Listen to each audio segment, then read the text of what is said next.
की एंट्री के बाद युद्ध अब महायुद्ध में बदल चुका है। पूरी दुनिया की नजर अब सिर्फ और सिर्फ इजराइल ईरान युद्ध पर टिकी हुई है। अमेरिका के हमले के बाद ईरान ने इजराइल पर हमले तेज कर दिए हैं और जिसके बाद इजराइल के तेल अवीव और हाइफा में चारों तरफ तबाही का मंजर देखने को मिल रहा है, जिसके बाद इजराइल ने पलटवार करते हुए ईरान पर हवा और जमीन में ताबड़तोड़ मिसाइलें और रॉकेट भी दागी है।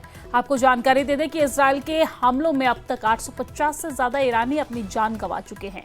वहीं नेतन्याहू ने ईरान के यूरेनियम की लोकेशन मिलने का बड़ा दावा भी किया है।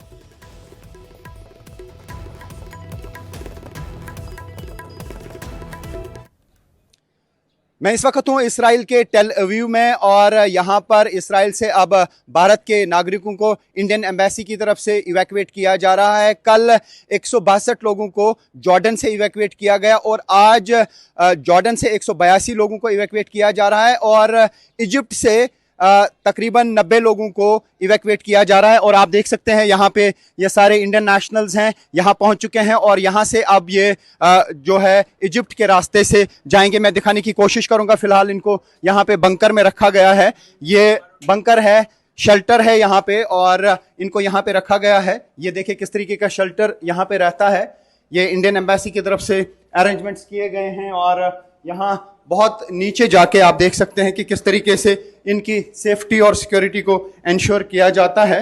और ये अंडरग्राउंड बंकर्स हैं जहां पे इनको तब तक रखा जाता है जब तक गाड़ियों में बिठा के इनको इवैक्यूएट ना किया जाए। ये एक बहुत बड़ा बंकर है और यहाँ आप देख सकते हैं ये सारे इंडियन नेशनल्स हैं और इनको इजिप्ट के रास्ते से अब इवैक्यूएट किया जा रहा है। आपका शुभ नाम? रत्नदीप। क्या कहेंगे, अभी आप जा रहे हैं तो यहाँ पे क्या ऐसा लगा कि जाने की जरूरत पड़ी आपको? ज़रूरत पड़ गया था कुछ दिनों से, क्योंकि जो हालात और स्थिति तो यहाँ पे थी वो बिगड़ते जा रहा था और भारत सरकार ने जल्दी सबको इवैक्यूएट करने का डिसीजन लिया था और वो बहुत अच्छा हुआ क्योंकि हम सभी अभी घर जा पा रहे हैं। तो आप खुश हैं? हम जरूर इजिप्ट के रास्ते से जा रहे हैं? हम इजिप्ट के रास्ते तो जो अभी तक गए वो जॉर्डन के रास्ते से बॉर्डर क्रॉस करके जा रहे थे और अभी यानी कल जो है 162 लोगों को जॉर्डन से वापस भेजा गया है और आज जॉर्डन से 182 लोगों को भेजा जा रहा है बसेस में और साथ ही इजिप्ट से तकरीबन 90 लोग जा रहे हैं। और आप देख सकते हैं जहां पर हम हैं ये तकरीबन अंडरग्राउंड माइनस लेवल 3 और 4 है और ये पूरा बंकर है यानी सेफ शेल्टर है। यहाँ पे इनको रखा गया है। इनसे हम बात करने की कोशिश करेंगे। आपका शुभ नाम? शरद। शरद जी, क्या कहेंगे, आप इवैक्यूएट हो रहे हैं तो किस तरह के इंतजामात किए गए और क्या कुछ यहाँ पे आपको लगा कि आप यहाँ से जा रहे हैं? पहले मेरा हिंदी इतना अच्छा नहीं है, मैं केरला से हूँ। हिंदी में बोलना है? हाँ बताइए। अभी तो ठीक है, सब कुछ ठीक है। और क्या बोल रहे हैं? तो you are happy that you are being evacuated from here now? Yeah, kind of, yes, of course. Okay, you wanted to get evacuated because of the situation? Yes, I registered myself, so of course I wanted to get evacuated. So finally it's done. So they are quite happy that they are being evacuated. तो काफी अलग-अलग राज्यों से हैं और मैं कुछ और लोगों से भी बात करूँ। Would you like to talk to us? आप so there are so many people. अभी आप देख सकते हैं लोग आ रहे हैं। आप से जानना चाहेंगे, आप यहाँ से जा रहे हैं इवैक्यूएट इंडियन एम्बेसी की तरफ से आपको किया जा रहा है, तो क्या कहेंगे, कितने खुश हैं आपके इंडियन एम्बेसी आगे आ गई और आपके लिए इंतजाम कर रहे हैं? Yeah, I'm very happy. I'm very grateful to them. Thank you so much. Okay, तो यहाँ पे और भी काफी सारे लोग ऊपर भी हैं, उनसे भी मैं जानने की कोशिश करूंगा कि उनके लिए जो इंतजाम किए गए हैं।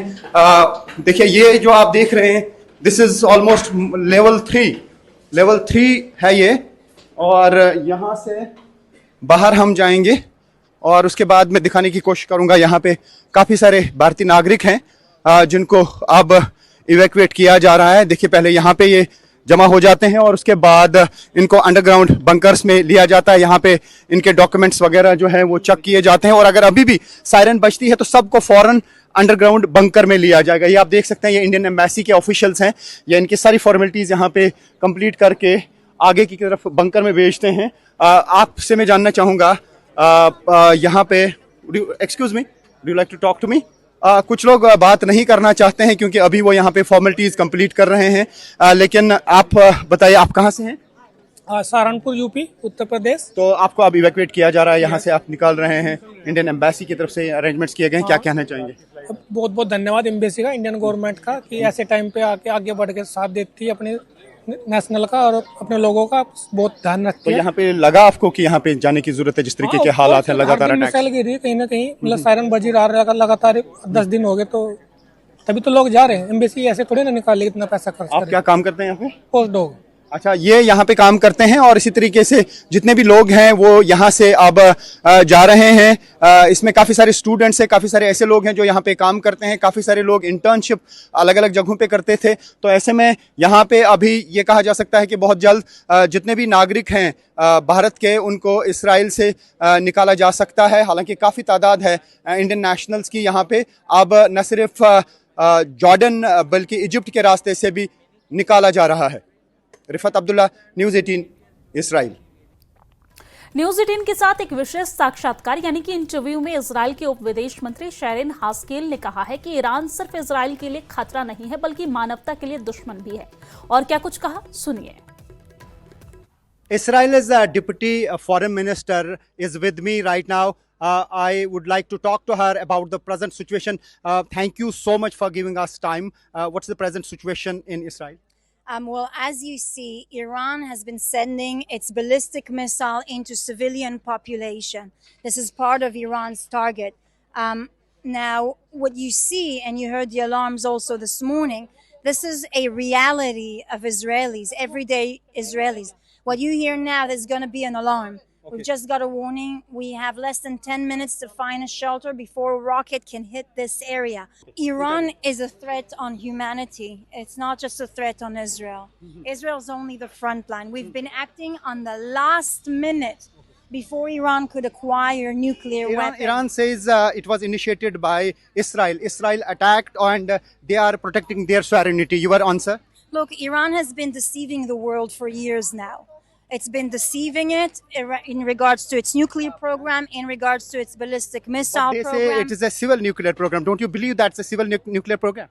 You have to be so naive. Look, there's certain civilian nuclear program. When you have enrichment facility, conversion facilities, you enrich more than 60%. There's no real civilian use above 10%, let alone 3%. Okay? When you have advanced your ballistic missile capability, when you have a weaponizing program, I'm sorry, but if you truly believe to that, then I really understand why they were able to deceive you for so long. The missiles that the Shiite militias of Iran have been sending through Iraq, this is another threat, and we've been fighting Iran directly. Okay? So this is serious. This is not just a single front, but a multiple front. And as you've seen, we were able to weaken them dramatically. The Middle East is being reshaped, and it's an opportunity. Right now it's burning. Right now it's burning, yes. Look, it hasn't changed yet, but there's many opportunities now to create stability and to create peace. The question is whether the civilians are going to create this change and are going to fight for their freedom. Okay, my last question. If Iran stops, you too will stop? No? We, as we've said, we will not stop until our banks of targets that will make sure that both of those existential threats are eliminated. Israel